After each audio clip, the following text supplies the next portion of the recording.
Assalamualaikum warahmatullahi wabarakatuh. Nama saya Desti Rahayu dari jurusan S1 PGSD. Pada hari ini saya akan melakukan praktikum IPA di SD dengan tema kelistrikan. Judul percobaan saya adalah arus dan tegangan listrik. Tujuan dari percobaan ini adalah 1. Menjelaskan aliran arus dalam suatu rangkaian listrik. Yang kedua yaitu menjelaskan pengaruh tegangan terhadap suatu rangkaian. Sebelum memasuki ke percobaan, saya akan menjelaskan apa sih itu aliran listrik. Aliran listrik adalah banyaknya muatan listrik yang disebabkan dari pergerakan elektron-elektron mengalir melalui suatu titik dalam sirkuit listrik tiap satuan waktu. Sedangkan tegangan listrik atau yang sering kita sebut dari voltase adalah perbedaan potensial listrik antara dua titik dalam rangkaian listrik dan dinyatakan dalam suatu volt. Besaran ini mengukur energi potensial dari sebuah medan listrik yang mengakibatkan adanya aliran listrik dalam suatu konduktor listrik. Saat melakukan praktikum, alat dan bahan yang harus kita siapkan yaitu yang pertama, baterai 1,5 volt ada 3 buah.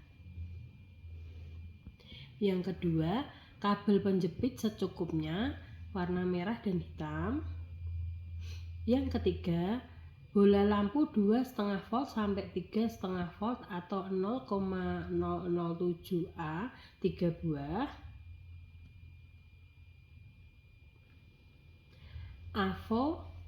Avometer 1 buah. Dan yang terakhir yaitu dudukan baterai 3 buah.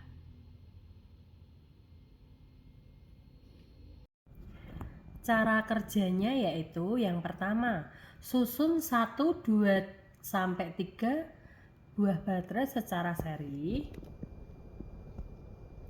Hubungkan kabel merah atau plus dan kabel hitam yaitu minus. Salah satu ujung kabel merah dan hitam yang telah terpasang pada bola lampu. Jika lampu menyala, menandakan adanya aliran arus dari kutub positif menuju kutub negatif. Jadi, kesimpulannya, nyala lampu sudah cukup membuktikan adanya arus yang mengalir.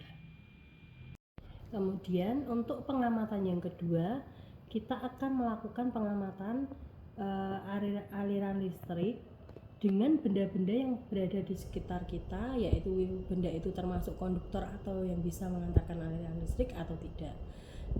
Kemudian bahan-bahan yang akan kita pakai untuk percobaan yang kedua, yang pertama itu nanti kita akan pakai kawat besi.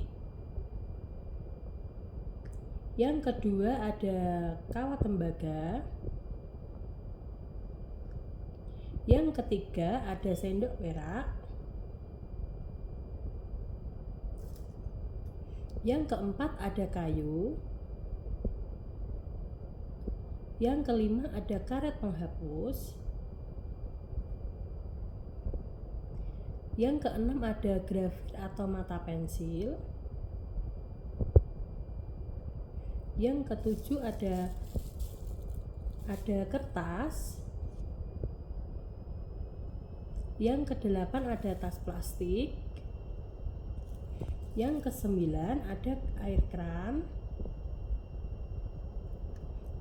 Yang ke-10 ada air garam.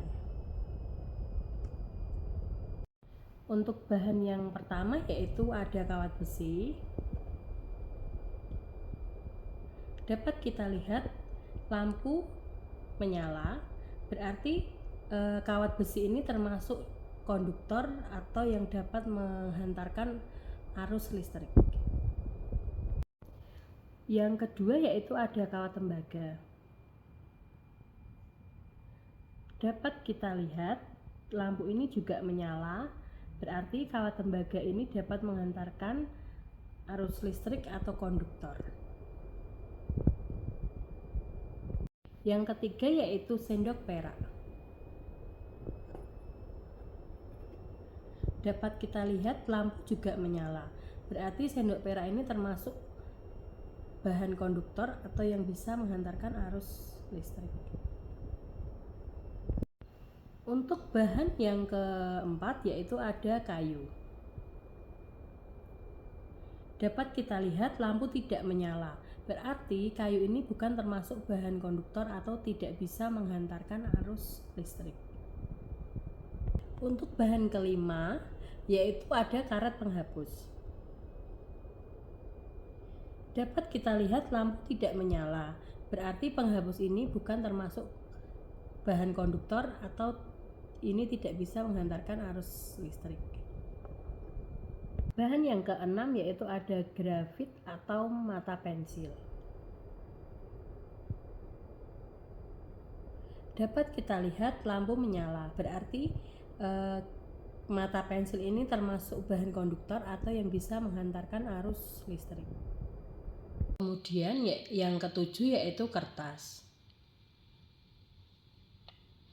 Dapat kita lihat lampu tidak menyala, berarti kertas ini bukan termasuk bahan konduktor. Kertas ini tidak bisa menghantarkan arus listrik. Untuk bahan yang kedelapan yaitu ada tas plastik.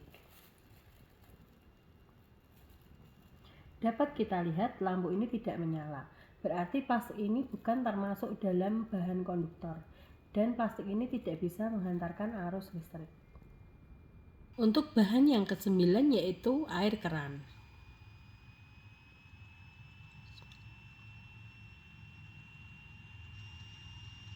Dapat kita lihat lampu tidak menyala, berarti air keran ini bukan termasuk bahan konduktor. Air keran ini tidak bisa menghantarkan arus listrik. Untuk bahan yang terakhir yaitu bahan yang ke-10 yaitu ada air garam.